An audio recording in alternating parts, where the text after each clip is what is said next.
আসসালামু আলাইকুম প্রিয় দর্শক, আজকে আমি আপনাদের দেখাবো ডাচ বাংলা এটিএম বুথ থেকে কীভাবে সঠিক পদ্ধতিতে টাকা উইথড্র করবেন, টাকা পে করবেন। তো সর্বপ্রথম কার্ডটা প্রবেশ করবেন এখানে, তারপরে আপনার পাসওয়ার্ডটা দিয়ে দেবেন।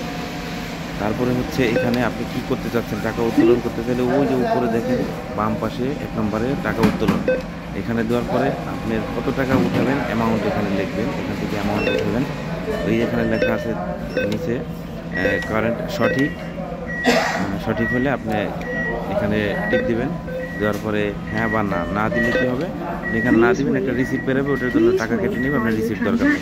আর রিসিপ্ট দরকার হলে হ্যাঁ দিবেন। তো সবাই না দেওয়ার টাকাটা উঠায়, আমিও নিজে এটাই করি সব সময়। তো দেখেন এখন কিন্তু সব সাকসেস হয়ে গেছে, এখন আপনি টাকাটা মেশিন থেকে বের হয়ে আসবে। এই যে দেখতে পেলেন এখানে কিন্তু টাকাটা বেরিয়ে আসলো। তো এইভাবেই আপনারা সবাই যারা ডাচ বাংলা ব্যাংকের একটা অ্যাকাউন্ট আছে যার তারা সবাই এইভাবে টাকা উঠাতে পারবেন। তারপরে না দিয়ে আপনার কার্ডটা বেরিয়ে আসবে।